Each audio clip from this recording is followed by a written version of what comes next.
நம்ம ஊற்றி சாப்பிட்றதுக்கு வசதியாக இருக்கும். நல்லாயிருக்கும், சப்பாத்திக்கு நல்லாயிருக்கும், ஆப்பத்துக்கும் நல்லாயிருக்கும், பொங்கலுக்கும் நல்லாயிருக்கும். பிடிச்சிருந்தா நம்ம சேனலை சப்ஸ்கிரைப் பண்ணி வச்சுக்கோங்க. கூடவே இன்னைக்கு நம்ம கிச்சனில் ஒரு ஸ்பெஷல் ரெசிபி பண்ண போகிறோம். என்ன ரெசிபின்னா வடகரி பண்ண போகிறோம். இட்லி, தோசைக்கு, சப்பாத்திக்கு, பூரிக்கு, பொங்கலுக்கு எல்லாத்துக்குமே மேட்சாக இருக்கும் வடகரி. இதுக்கு வந்து நான் 1/4 கிலோ கடலைப்பருப்பு கல்லெல்லாம் எடுத்துட்டு 2 மணி நேரம் ஊற வச்சு எடுத்து வச்சுருக்கேன். இப்போ இதை வந்து சோம்பு போட்டு அரைக்கணும். சோம்பும் உப்பும் போட்டு நம்ம அரைச்சி எடுத்துக்கணும். 1 ஸ்பூன் சோம்பு, கொஞ்சமாக உப்பு போட்டால் போதும். நம்ம ஏன்னா குழம்புலையும் உப்பு இருக்கும், அதனால் ஒரு 1/2 ஸ்பூன் உப்பு போட்டு இதை நம்ம வடைக்கு அரைக்கிற மாதிரியே அரைச்சிக்கணும். ரொம்ப நைஸாக அரைக்காமல் வடைக்கு வந்து 1, 2 அரைப்போம் பார்த்தீங்களா, அது மாதிரி அரைச்சிட்டு வரணும். நான் அரைச்சிட்டு வந்து உங்களுக்கு காமிக்கிறேன். கடலைப்பருப்பை இது மாதிரி அரைச்சிக்கணும். நம்ம எப்பயுமே அரைக்கிற வடைக்கு அரைப்போம் பார்த்தீங்களா, கொஞ்சம் குறகுறப்பாக அரைப்போம், அது மாதிரி அரைச்சி எடுத்துக்கணும். இது என்ன பண்ணுவாங்கன்னா, உருண்டையாக இந்த மாதிரி உருட்டிட்டு இந்த மாதிரி பால் மாதிரி பண்ணிவிட்டு இட்லி பானையில் அவிச்சிட்டு இந்த மாதிரி பால் பாலாக பண்ணி இட்லி பானையில் போட்டு அவிச்சு அதுக்கப்புறம் அதை ஆற வச்சு உதிர்த்து போடுவாங்க. ஆனால் இதோட ஒரிஜினல் டேஸ்ட்டு வடை சுட்டு போட்டால் தான், அதான் ஃபஸ்ட்டு ப்ரிப்பரேஷன். அது செகண்டரி ஆப்ஷன் தான் உங்களுக்கு வந்து அவிச்சு போடுறது. ஃபஸ்ட்டு வந்து வடையை சுட்டு ஆற வச்சு உதிர்த்து போட்டால் தான் அந்த வடகரி வந்து ஒரிஜினல் டேஸ்ட் வரும். இன்றைக்கி வந்து நான் வடை சுட்டு தான் போட போகிறேன். வானலில் எண்ணெய் சூடு பண்ணியிருக்கேன். எண்ணெய் சூடாயிருச்சு. இப்போ நம்ம என்ன பண்ணணும்னா, அந்த மாவை கொஞ்சமாக வடைக்கு எடுக்கிற மாதிரியே எடுத்துட்டு ரொம்ப மொத்தமாக போடாதீங்க. இதை நல்லா சப்பையை அழுத்தி விட்டுருங்க. அப்போ தான் உள்ளே இருக்கிற மாவெல்லாம் நல்லா பொறுன்னு வேகும். அப்போ தான் அந்த வடகரி வந்து டேஸ்ட்டாக இருக்கும். அந்த மாதிரி சப்பையாக போட்டு வடையை போடும்.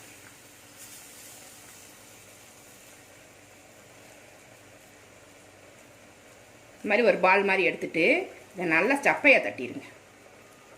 குண்டு குண்டாக போட்டிங்கன்னா உள்ளார இந்த வேக வச்ச மாவு மாதிரியே இருக்கும். இந்த மாதிரி சப்பையாக போட்டிங்கன்னா எல்லா மாவுமே பொரிஞ்சிடும்.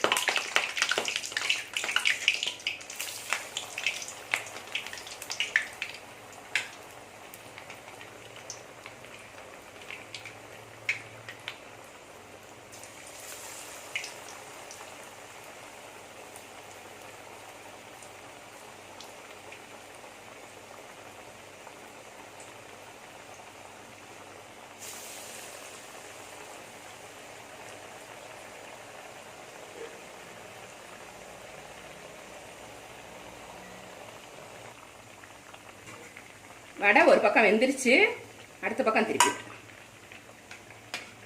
நல்லா வேகிற வரைக்கும் வச்சு எடுத்துக்கோங்க. நல்லா செவக்க வேக வச்சு எடுத்துக்கிட்டீங்கன்னாக்கா ரொம்ப டேஸ்டாக இருக்கும்.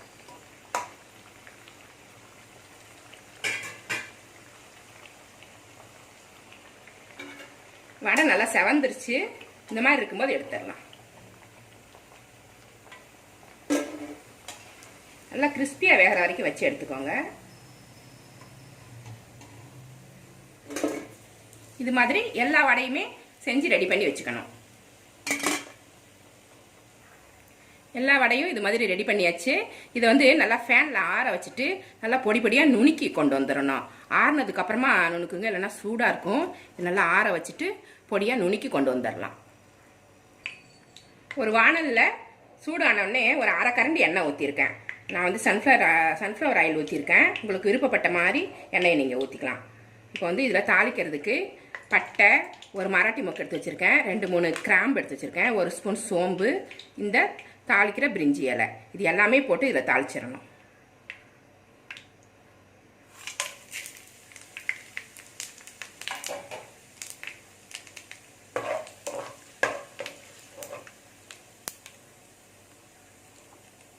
பட்டை கிராம்புலாம் பொரிஞ்சு வந்துருச்சு. இப்போ ஒரு 50 கிராம் முந்திரி பருப்பு, இது வந்து ஆப்ஷனல் தான், இருந்தால் போட்டுக்கோங்க, இல்லைன்னா அது போடணுன்ற அவசியம் கிடையாது. இது போட்டிங்கன்னா கொஞ்சம் நல்லாயிருக்கும், அவ்வளோதான். போடாமலும் டேஸ்ட் நல்லாயிருக்கும்.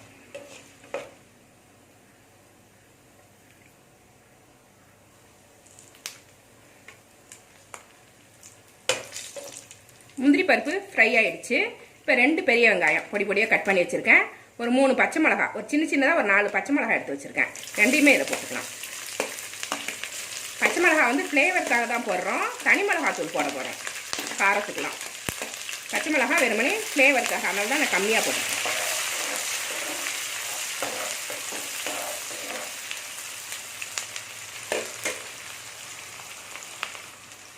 கொஞ்சமாக கருவேப்பிலை போட்டு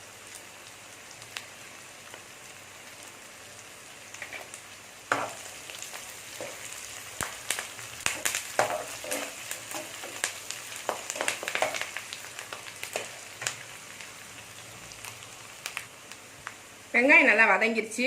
3 தக்காளி பொடி பொடியாக கட் பண்ணி வச்சுருக்கேன், அதையும் இதில் போட்டுடலாம். தக்காளி வெங்காயம் கொஞ்சம் அதிகமாக தான் போடணும், அதுதான் கிரேவி. அதனால் அது ரெண்டையுமே அதிகமாக போட்டால் தான் உங்களுக்கு வந்து வடகரியோட கிரேவி வந்து ரெடி ஆகும்.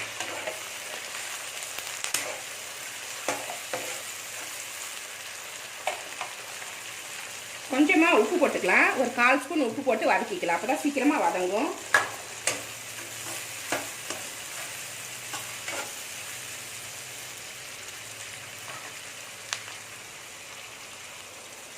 தக்காளி இது மாதிரி மசிய வேகணும். இது வெந்ததுக்கப்புறம் இஞ்சி பூண்டு பேஸ்ட்டு 2 ஸ்பூன் போட்டிருக்கேன், இதையும் சேர்த்து நல்லா வதக்கிடு.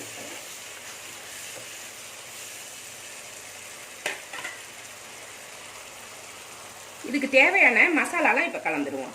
காரத்துக்கு நம்ம வந்து பச்சை மிளகாய் போடலை, அது வந்து ஃப்ளேவருக்காக சின்ன சின்ன பச்சை மிளகாயை 3-4 பச்சை மிளகாய் போட்டிருக்கோம். இப்போ வந்து தனி மிளகாத்தூள் காரத்துக்கு ஏற்ற மாதிரி போட்டுக்கலாம். நான் ஒரு 2 ஸ்பூன் போடுறேன். இது காஷ்மீரி சில்லி பவுடர், இது காரம் கம்மியாக தான் இருக்கும், அதனால் 2 ஸ்பூன் போடுறேன். இது வந்து கரம் மசாலா பொடி 1 ஸ்பூன் போடுறேன். நீங்கள் வந்து சோம்பு பொடி போட்டுக்கிட்டிங்கன்னா நல்லா வாசமாக இருக்கும். கரம் மசாலாவில் எல்லா ஸ்பைசஸும் போட்டு நான் அரைச்சி வச்சுருக்கேன், அதனால் இது நல்லா வாசனையாக இருக்குமேன்ட்டு நான் அதை போடுறேன். கரம் மசாலா இல்லைன்னா சோம்பை வந்து நுணுக்கிட்டு போட்டு விட்டுருங்க. ஒரு 1/2 ஸ்பூன் மஞ்சள் பொடி, உப்பு தேவையான அளவு நான் 2 ஸ்பூன் போடுறேன். நான் உப்பு எவ்வளோ தேவையோ அவ்வளோ போட்டுக்கணும்.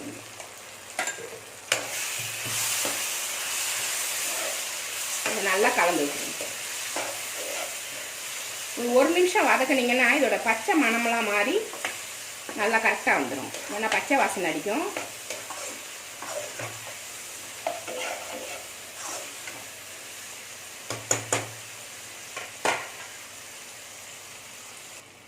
நல்லா வதங்கிருச்சு. இப்போ கொத்தமல்லி புதினா ரெண்டுமே கட் பண்ணி வச்சுருக்கேன், அதை இதில் ஆட் பண்ணிடலாம். இப்போ தேவையான தண்ணி ஊற்றிடுவோம்.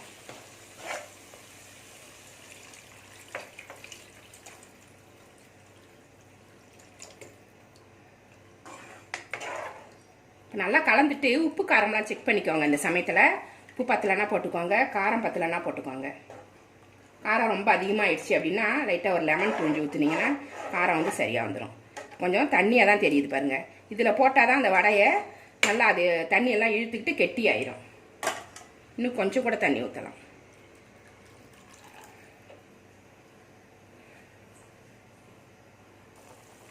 கூட்டு நல்லா கொதி வந்துருச்சு.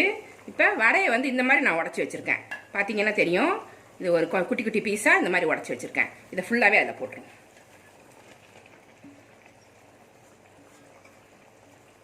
உங்களுக்கு எத்தனை பேர் இருக்கிறாங்க அப்படிங்கிறதுக்கு தகுந்த மாதிரி வடை மாவு வந்து ஊற வச்சுக்கோங்க, அப்போ தான் சரியாக இருக்கும். இது ஒரு 4 பேர் அளவுக்கு சாப்பிட்லாம். 1/4 கிலோ பருப்பு ஊற வச்சுருக்கேன், இது ஒரு 4 பேர் அளவுக்கு சாப்பிட்லாம். நல்லா கலந்து விட்டுட்டு மூடி வச்சிருவோம். இந்த வடை வந்து எல்லா கூட்டையுமே இழுத்துக்கும், திக்காயிடும், அது வரைக்கும் நம்ம வச்சுருக்கணும். கிரேவி நல்லா கொதிச்சிட்டு இருக்கு. இந்த மாதிரி கொதிக்கும் போது நம்ம இந்த வடையெல்லாம் லேசாக அப்படி அழுத்தி விட்டு உடச்சி விட்டுருவோம். தண்ணி பட்டாதான் அது உடையும். கையால் நுணுக்கிறத விட இந்த கிரேவியில் இருக்கும்போது நீங்கள் கரண்டியால் மசிச்சு விட்டிங்கன்னா டக்குன்னு மசிஞ்சிடும். இந்த மாதிரி மசிச்சு விட்டுரும்.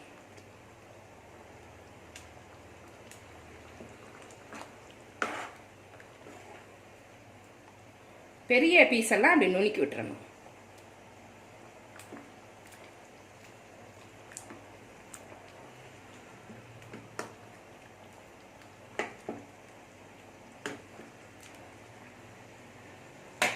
இன்னும் ஒரு நிமிஷம் கொதிக்கட்டும், அப்புறம் குருமா ரெடி ஆகிடும்.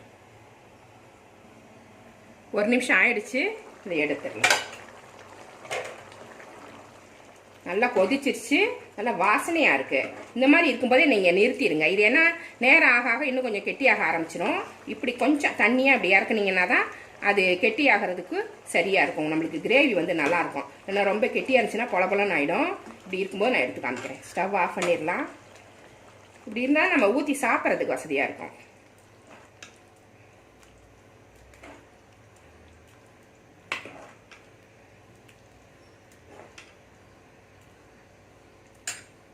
ரெடி ஆனதுக்கப்புறம் இது மாதிரி இருக்கும்.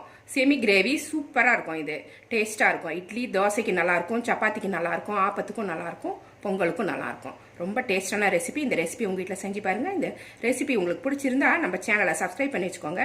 கூடவே இருக்கிற பெல் ஐக்கானையும் ப்ரெஸ் பண்ணி வச்சுக்கோங்க. லைக் பண்ணுங்கள், ஷேர் பண்ணுங்கள், கமெண்ட் பண்ணுங்கள். இவ்வளோ நேரம் என்னோட வீடியோவை பார்த்தா எல்லாருக்குமே நன்றி. Thank you friends.